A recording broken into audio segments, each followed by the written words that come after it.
guys, welcome back to Clockwork and Noodles for another breakdown of Summertime Render. This is episode 6. We are officially quarter of the way through. There are 24 episodes of this anime and it continues into next season. It's going to continue. The mystery will deepen and I'm sure we'll be left scratching our heads and having our jaws on the floor.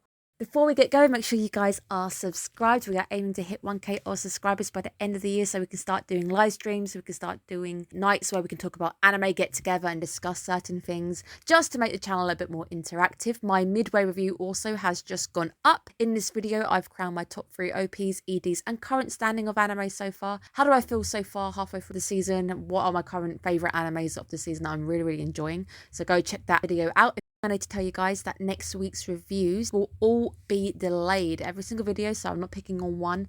I am out for the entire weekend. I told you guys last time, but it's actually this weekend. I am away Thursday to Monday. I will hopefully have my reviews up on Monday and Tuesday, depending on how I feel.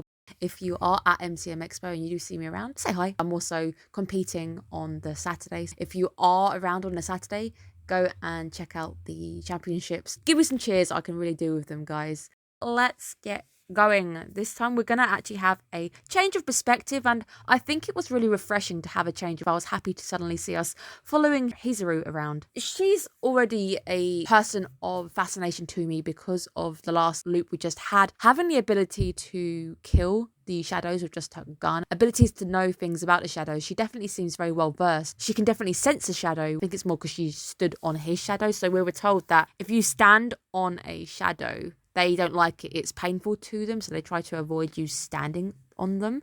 Right at the start, she very slowly seems to remember Shin's names. A little bit different from when we have Shin, who can remember almost photographically what happened in the last loop. It doesn't seem to quite be the case with Hizuru. She can't remember immediately who Shinpei is. And she doesn't seem to remember the last loop on what actually happened, even right at the end when they finally do meet. She is different from Shinpei because I know I was theorizing that her and Shinpei were similar. I don't think they're the same. But it's a refreshing change of perspective because we get to meet some different events, different characters. She arrives at the island first and Shin ends up having to go and change clothes, so he doesn't immediately go to the wake anyway. The new character, the priest, I feel like he wasn't around. The guys wanted to go talk to the priest and he wasn't there. I have a feeling he's very important. Through him, we learn that she is definitely from the island. 14 years ago, I think it's her sister or her brother. One of her siblings dies, an event that sees her also leave the island. She hasn't been back to the island for 14 years after this person's death.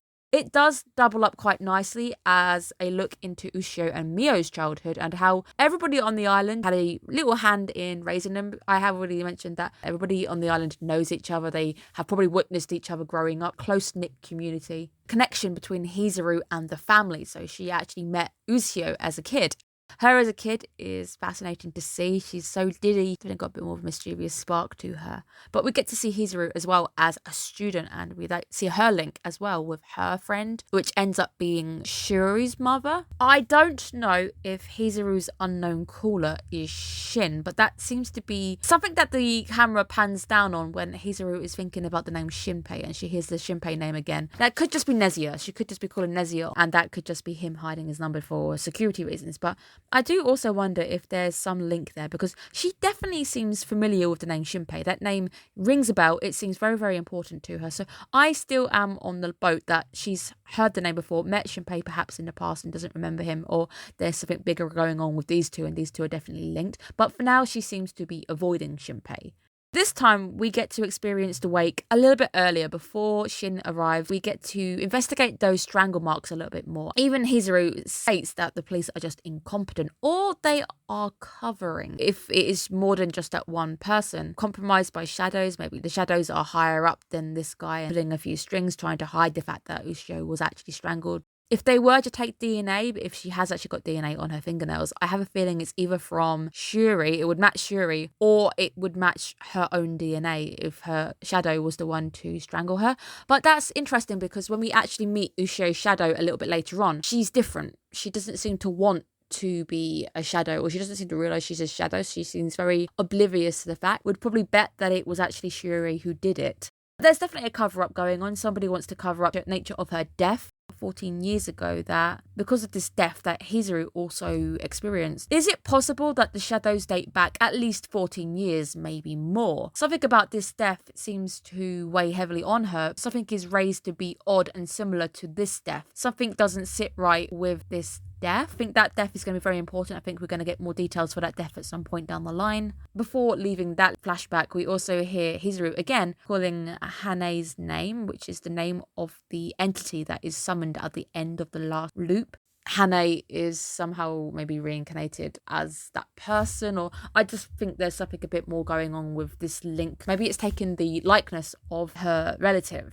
We get confirmation that Shuri's family had been replaced by shadows. That's also why we get more links that Shuri's mother was the friend of Hizuru. And it's this small island and community mentality that everybody knows everybody. So everybody is interlinked, which I think makes stories like this with more mystery going on a bit more fascinating. I don't like the idea of living in a tiny village and everybody knows everybody's business. To me, that's kind of a bit weird. I kind of like my own privacy. I don't know why I find the idea of everybody knowing everybody a bit scary. A few more scenes this time of the drowning episode with Ushio. We see Mio was the one who ended up with, presumably, Shadow Shuri. She's the one who's actually holding Shadow Shuri. And we see the pink-haired friend running away to go and get help. It's going to be interesting to get some more puzzle pieces for this scenario in particular, because I do feel like we are missing something from this entire scenario. Hizuru is connected to the conspiracy guy, which is Nezia, and he basically isn't a conspiracy theorist anymore because he's actually telling the truth. I don't know what that makes him. If your conspiracy is proven true, do you suddenly stop being a conspiracy theorist and actually like a scientist or something? Yes, say you were raving that aliens exist and suddenly aliens are proven real. Do you suddenly get that status of being a nut job to actually having a different status? I don't know, that would be a random thought that has just come to my mind, guys. Hizuru also tells us that shadows didn't always have the ability to produce more. Mio's shadow is unique. They can't all do this. That could also explain why things are now happening faster, presumably faster because it all basically kicks off in a few days. If this has been happening for over 14 years, maybe even longer, things are initially slow because they don't have the ability to produce quite a few more. They can't actively produce them, or they produce slower. With Shin's arrival at the funeral this time, we now have more puzzle pieces to work with. We can now see that the flowers were added later to the casket. The strangle marks have now been covered up again, so we can't see them beforehand. Shin, when he arrived, never saw the strangle marks. We never knew that. By the time he arrives, all the flowers are in the casket. Shinpei mentioning the shadow to Shuri was a little bit risky because I had a theory that he knew she was a shadow at the start, because last loop he goes to the house and it's too late. The shadow has killed the parents, and I think we knew that Shuri was the shadow, so it was a bit weird he actually mentioned shadows to a shadow, because this is when we unlock some different events, and this is where we finally see that Shiro's shadow parents are actually shadows, and Shin realizes these guys are shadows. It's maybe here where it starts to dawn upon him that he could possibly be already too late. There's a lot of shadows in places. How many different shadows are already around him? Very key moment of him realizing a bit too late. If he wants to actually do any stopping of people becoming shadows, I have a feeling he's going to have to somehow figure out how to go even further back. Through the power of pants, through the power of pant deduction, Mio was copied the day before he even arrived on the island. Shin now needs to somehow push the loop start date back a bit, even just a day earlier. We don't even know is possible, or he needs to really get clever and somehow face these shadows, and I just don't think that's going to happen, because it does feel like we're already late in the game when we've already arrived on the island and everybody's already replaced by shadows. I definitely think the key to making any changes is going to be pushing the start date earlier and earlier. Have you heard of shadow sickness? Well, we actually do learn that the priest's father was the one who named it. Do the shadows predate 14 years? Because we now have access to this priest and we know who he is via the use of Hizuru. Interesting to note as well that we were trying to find the priest originally. I think the reason they went to find the priest was because it was Nezia in the first place who said the guy at the shrine knew about this shadows, and I think that's when we first heard about the shadow sickness. Mio was the one who first brings it up and says it's just something she heard through her grandparents. Shadows predate even this generation, maybe even further back from 14 years. Nezia is trying to maybe give them a hint at where to start digging, and that is the shrine, because the shrine guys maybe know more than they did. ultimatum, the bad end, takes place at the shrine. So it definitely feels like that's a key component, a key location. So the second question is, do you know a well-endowed lady? It must appear that he's getting of age, getting curious, or just being a straight-out pervert. He does get some fun responses. I still like the policeman as a character. He's absolutely hilarious.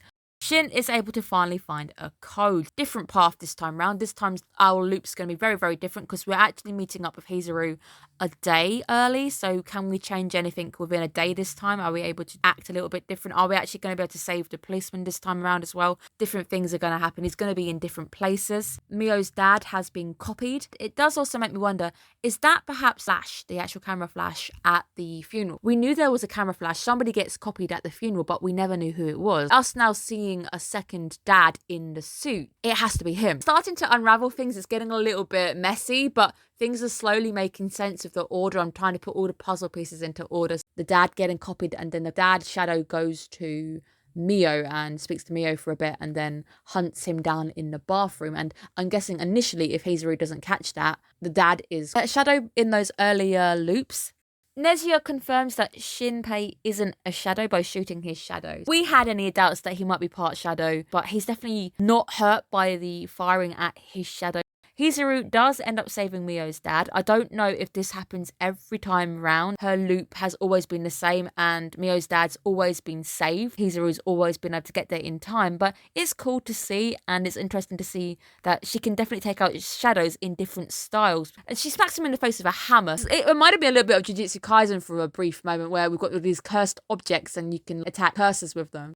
It's interesting to see that you don't have to just use a gun. It'll be interesting to see if there's specific requirement that allows weapons to damage the shadows.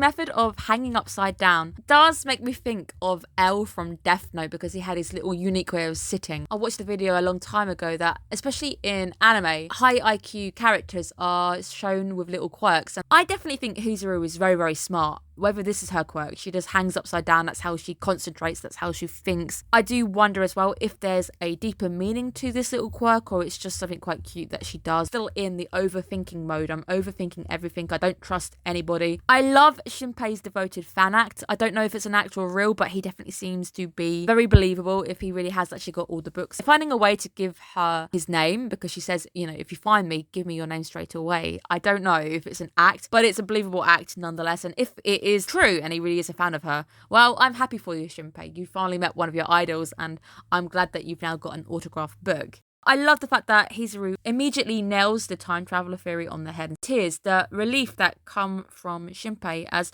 somebody finally knows what he's going through. Somebody understands the truth. I like that because he's finally got somebody he can take a load off and actually confide in. He must be feeling, well, traumatized, panicked because he keeps reliving the same day over and over again, and he must feel quite trapped because it ends bad. If you knew that your life was going to end really, really badly in a few days and you kept reliving it and you couldn't find a way to stop it, I don't even want to think about what kind of damage that would do to you as a person.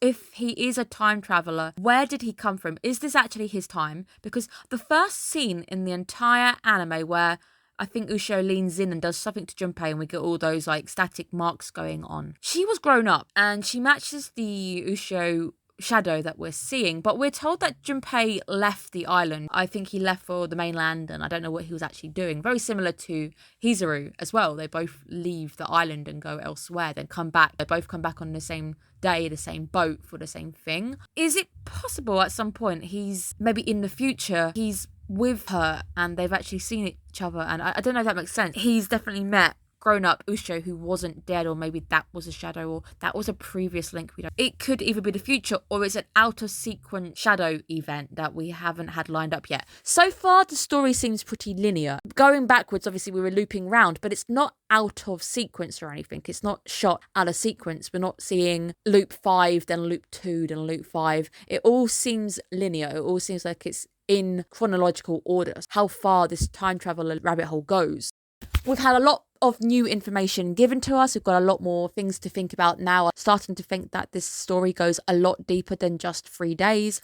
maybe even further than 14 years, which is going to be weird to consider, because do we have to push everything back 14 years? We haven't learned how to do that just yet. Is it even possible? A very good episode, very intriguing. Can't wait to see what happens next week, but I'll be seeing it a little bit later, so you guys have to wait till Monday to get that one, or maybe Tuesday, depending on how tired I am. Thank you guys so much. I hope you're having a great weekend, and I will see you in a week. So have a good day, guys. Bye bye.